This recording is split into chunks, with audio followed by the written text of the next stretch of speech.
Je commence par l'élocution adverbiale. Attendez, je vais ouvrir.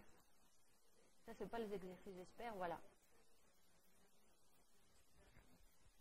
Donc, les manuels nous expliquent qu'il y a de la théorie, évidemment. On nous explique qu'est-ce que c'est l'élocution verbale et adverbiale. Là, on verra un peu de théorie. Ok, les locutions verbales et adverbiales sont des expressions composées, puisqu'une locution est une expression comportant au moins deux mots, c'est qui est le principe même de la composition. D'accord? On a expliqué avant ce que c'est la composition, donc on dit qu'il y a un deuxième type. Et après, on donne les différents types d'associations, verbe plus article plus nom. On donne des exemples. Et là, par la suite,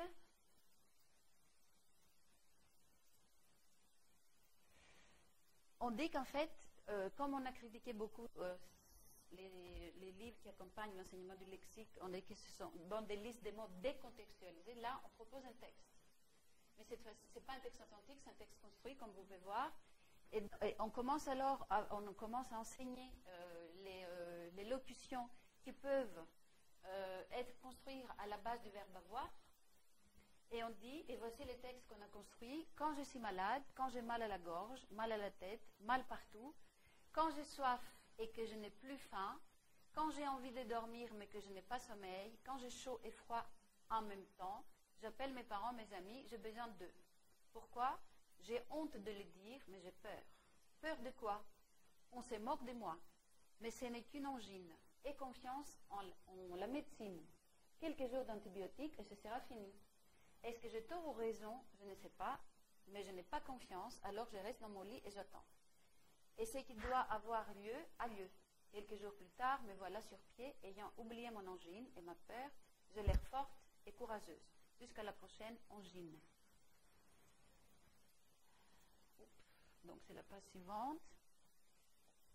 Donc maintenant on commence.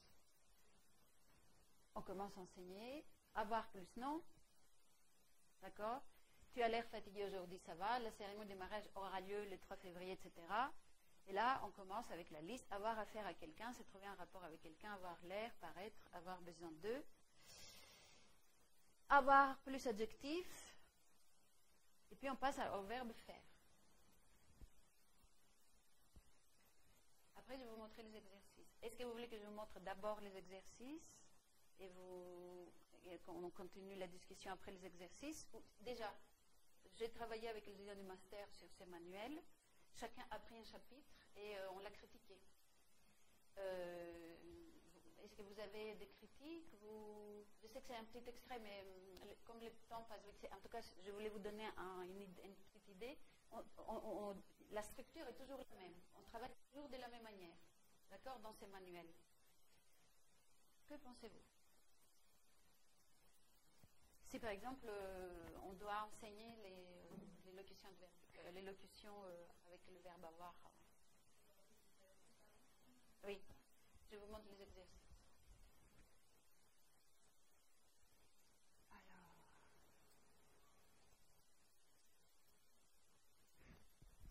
Les locutions verbales et adverbiales. Dans les phrases suivantes, envoie-nous des verbes simples ou des locutions verbales. Rappelez-vous, une locution verbale est composée de deux mots au moins et forme un tout. D'accord? Elle avait 15 ans environ. J'ai faim. Même exercice. D'accord? Il fait froid aujourd'hui. Vous voulez que ce soit comme ça peut-être, hein?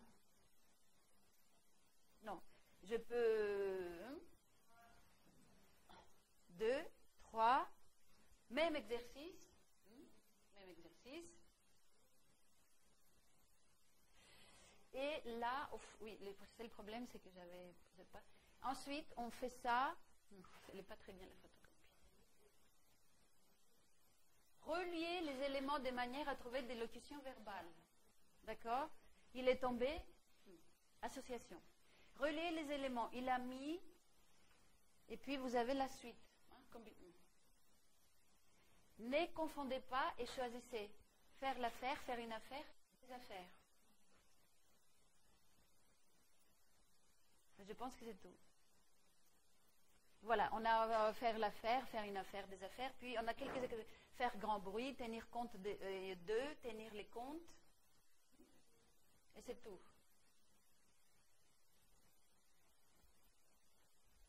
Vous voulez que je vous remette la page où il y a les... Alors. Je crois qu'il ne faut pas commencer avec, donc il ne faut pas introduire ces expressions-là à travers cette page. C'est-à-dire les introduire à travers un texte authentique ou quelque chose de la sorte pour comprendre un peu le contexte. Et puis utiliser un tel ouvrage pour expliquer. Et puis, je trouve que ces exercices, oui, ils sont intéressants si on va les utiliser pour la systématisation, pour la mémorisation, mais il ne faut pas s'arrêter à ce stade-là. Donc, il faut les réemployer dans un contexte dans lequel l'apprenant, lui, il crée le contexte de leur utilisation et à ce moment-là, on va comprendre s'il a compris dans quel contexte les employer ou pas. Oui. Donc, si je paraphrase, vous me dites si j'ai dit la même chose que vous. La fin, la conclusion, c'est qu'en fait, vous trouvez que c'est un peu long, assez répétitif pour ça. On peut trouver d'autres moyens pour voir si finalement, il peut les utiliser correctement. C'est ça? Ça, c'était la fin. Le début, tout à fait d'accord avec vous.